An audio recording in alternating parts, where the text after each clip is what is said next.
Introduction. They thought a petty $79 HOA fine would intimidate me, but they had no idea they were challenging the chief of police. What started as a simple dispute uncovered a web of corruption targeting our community's heroes. Stay tuned to see how one voice stood against injustice. If you love stories of courage and fairness, don't forget to subscribe and comment where you're watching from. The fine that started it all. That morning started like any other. The sun was just beginning to rise, casting a warm glow over my neighborhood as I stepped out with my coffee in hand, ready to head to the police station. I had no idea that a simple piece of paper would change everything. There it was, a bright green notice tucked under my windshield wiper, a glaring reminder that my day was about to take a frustrating turn. As I unfolded the paper, my heart sank. A $79 fine for improper lawn maintenance. My lawn, which I had meticulously maintained for the past 15 years, was apparently now a problem. Confused and irritated, I scanned my yard. The grass was green, neatly trimmed, and well-kept. Not perfect like a golf course, but certainly in good shape. What could possibly be wrong? That's when I heard the sharp click of high heels against the sidewalk. Turning around, I saw Rebecca Simmons, the new HOA board member, approaching with a self-satisfied smile and a tablet in her hand. She had moved in just 6 months ago and immediately made her presence felt. In just 3 weeks as a board member, she had managed to turn our peaceful community into her personal fiefdom. "Good morning, Mr. Carter," she greeted me in a tone that was overly sweet but carried an unmistakable edge. Holding up the fine, I asked, "Mind explaining this? My lawn looks fine to me." Without even glancing at my yard, she replied, "Section 7, Paragraph 3 of the HOA guidelines states that grass height must not exceed 3 inches. Yours is approximately 3.5. I could feel my frustration mounting. "I've been working overtime on a major case this week. I'll mow it this weekend." She smiled wider, but it didn't reach her eyes. "Rules are rules, Mr. Carter. If the fine isn't paid within 72 hours, it doubles. And while you're at it, those garden gnomes have to go. They're not on the approved decoration list." My heart clenched. Those gnomes weren't just decorations. They were memories of my late wife, Emma, who had lovingly collected them over the years. I took a deep breath, forcing myself to stay calm. "Those gnomes have been there for over a decade. New board, new rules," she replied with a saccharine smile. "We're modernizing the neighborhood. No more tacky decorations bringing down property values." As she walked away, her heels clicking against the pavement, I felt a mix of anger and disbelief. My mind raced. It wasn't just the fine or the gnomes. It was the principle. I had spent my career protecting and serving, yet here I was being bullied in my own neighborhood. And it wasn't just me. I noticed her stopping at Sarah's house next door, snapping pictures. Sarah, an ER nurse, had just come off a grueling night shift. The last thing she needed was harassment over her trash bins. That morning marked the beginning of my mission. I wasn't going to let Rebecca Simmons turn our community into her playground. Little did she know, she had just picked a fight with someone who knew exactly how to uncover the truth and hold people accountable. This was no longer about grass height or garden gnomes. This was about justice, fairness, and standing up to those who abuse their power. And I was ready to fight back, targeting our community heroes. Rebecca Simmons's reign of harassment didn't stop with me. As I began to observe more closely, I realized her fines were disproportionately affecting our community's heroes. The very people who dedicated their lives to protecting and serving others. It was a pattern that couldn't be ignored. Sarah Thompson, my neighbor and an ER nurse, was one of the first victims. She worked grueling 12-hour night shifts at the hospital, often coming home exhausted with barely enough energy to make it to her front door. One morning, after a particularly harrowing night shift dealing with a multi-car pileup, Sarah found multiple bright orange violation notices plastered all over her front yard. Her crime? Leaving her garbage bins out for an extra day. Sarah was devastated. She had spent the night saving lives, only to come home to fines and threats from the HOA. Rebecca's response when Sarah tried to explain? "Everyone has responsibilities, Ms. Thompson. Being busy is no excuse." And Sarah wasn't alone. Mike Rogers, a firefighter who lived 2 streets down, faced similar harassment. His kids had a basketball hoop in their driveway, a simple joy for his young children. That hoop had been there for 5 years without issue. But after Rebecca joined the board, Mike started receiving citations claiming the hoop was an unapproved structure. Despite his pleas and explanations, the fines kept coming. "It's for the children's safety," Rebecca claimed, ignoring the fact that Mike, a trained firefighter, knew all about safety. The Thompsons, an elderly couple who had lived in the neighborhood longer than anyone, found themselves on Rebecca's radar too. Their beautifully maintained rose bushes, which had been a neighborhood highlight for years, were suddenly deemed unapproved landscaping. The fines added up quickly, and the couple, living on a fixed income, struggled to keep up. As I connected with more neighbors, the pattern became crystal clear. Rebecca wasn't just being strict. She was targeting those who had demanding jobs, irregular hours, and limited time to fight back. Nurses, doctors, firefighters, paramedics, teachers, all were in her crosshairs. It was calculated and cruel. One particularly heart-wrenching story came from Carlos Martinez, a paramedic who lived at the end of the street. Carlos had been fined for leaving his Christmas lights up 2 days past Rebecca's arbitrary deadline. What Rebecca didn't care to know was that Carlos had been attending his grandmother's funeral out of state during that time. When he returned, the fines were waiting for him. His attempts to explain fell on deaf ears. Rebecca's tactics extended beyond just fines. She would photograph homes at odd hours, send repeated warning letters, and even threaten to place liens on properties for unpaid fines. The stress she caused was palpable, and it was breaking the spirit of our community. I knew something had to be done. These weren't just my neighbors. They were the backbone of our community. The ones who ran into burning buildings, saved lives in the ER, taught our children, and responded to emergencies at all hours.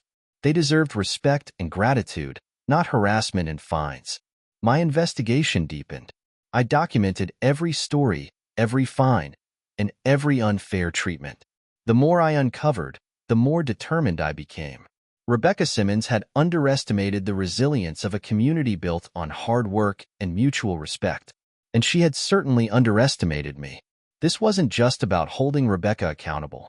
It was about standing up for our community heroes who gave so much of themselves every day. It was time to fight back. Uncovering corruption. As the weight of Rebecca Simmons's harassment bore down on our community, my instincts as a police officer told me that there was more to this story than just an overzealous HOA board member. Something about the entire operation felt off, and I was determined to uncover the truth. My first clue came from the so-called security company Rebecca had hired. The company, labeled as Neighborhood Safety Patrol, seemed to materialize out of nowhere right after Rebecca joined the HOA board. Their uniforms were new, their badges looked unofficial, and their presence was more of a nuisance than a help. As chief of police, I knew every licensed security firm in our jurisdiction, and this wasn't one of them. I started by running a check on the business license. What I found shocked me. Neighborhood Safety Patrol had only been registered 3 months ago, conveniently right after Rebecca secured her position on the board. The listed owner? Thomas Simmons, Rebecca's brother. This was a clear conflict of interest, but it didn't stop there. The business address was nothing more than a P.O. box, and a deeper dive into Thomas's history revealed a troubling pattern. He had previously run 3 other security companies in neighboring states, each shutting down after numerous complaints of harassment, overcharging, and even illegal surveillance. Rebecca had brought her brother into our neighborhood to profit off our hardworking residents. As I continued digging, I discovered that Rebecca had also pushed for new HOA rules that conveniently required every home to pay additional fees for enhanced security measures. These funds, of course, went directly to Neighborhood Safety Patrol. It wasn't about safety. It was about lining her family's pockets. But the most disturbing revelation came when I found out about the unauthorized surveillance cameras. Residents had reported seeing cameras being installed on streetlights and near community entrances. Rebecca claimed it was for our safety, but a closer inspection showed that these cameras were pointed directly at specific homes, mostly those of residents who had challenged her authority. I reached out to a trusted colleague in the city's legal department. We reviewed the HOA's bylaws and found that Rebecca had violated multiple regulations, including failing to disclose her family connection to the security company, misusing HOA funds, and illegally installing surveillance equipment without proper authorization. As I gathered more evidence, the pieces started falling into place. Rebecca's entire operation was built on deceit and exploitation. She used her position to enrich her family, harass those she deemed unworthy, and create an atmosphere of fear in our once peaceful neighborhood. This investigation wasn't just about exposing Rebecca. It was about protecting our community from further harm. With every document I collected and every story I heard, my resolve strengthened. Rebecca Simmons thought she was untouchable, but she was about to learn that no one is above the law. Armed with undeniable evidence, I prepared for the next step. Our community deserved better, and I was ready to bring the truth to light. Gathering evidence. Once I uncovered Rebecca Simmons's deep-rooted corruption, I knew the next critical step was gathering concrete evidence. In law enforcement, suspicions mean little without proof, and I wasn't about to confront her without an airtight case.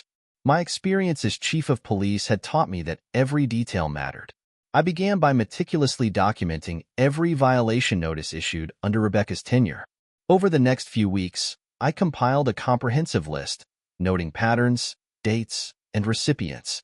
The majority of fines targeted essential workers, nurses, firefighters, paramedics, teachers, and often for trivial reasons like garbage bins, basketball hoops, or lawn heights. It wasn't just random. It was calculated.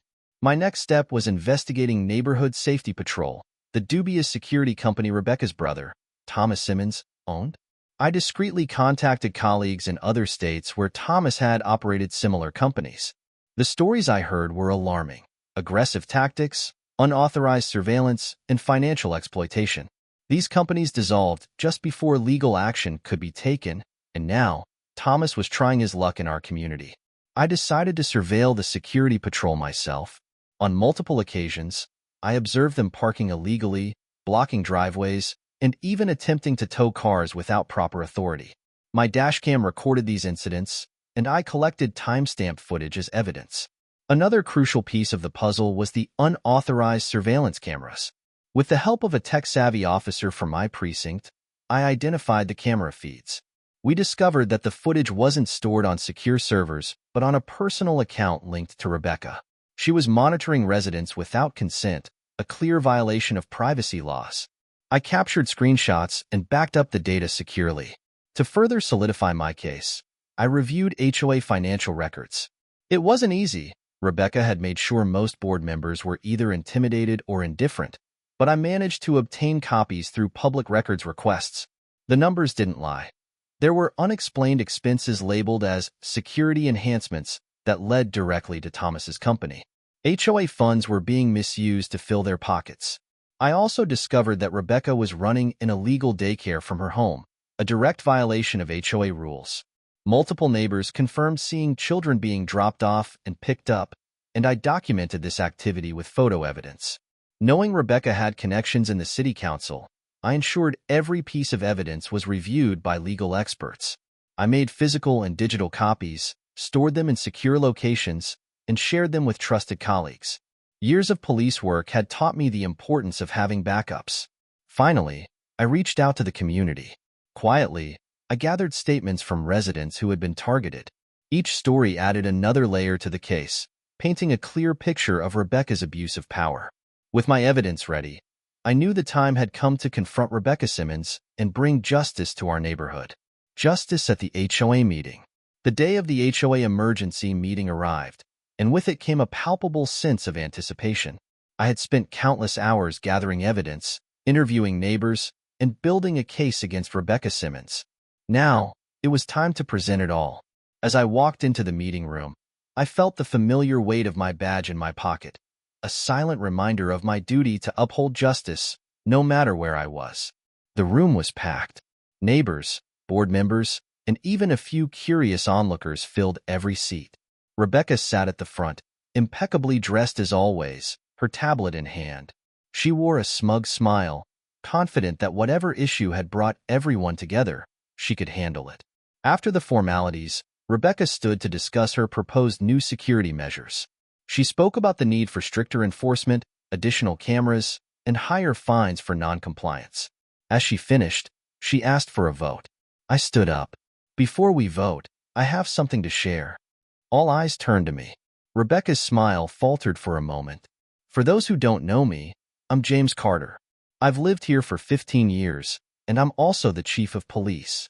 A murmur spread through the room. I began presenting my evidence, starting with the illegal security company.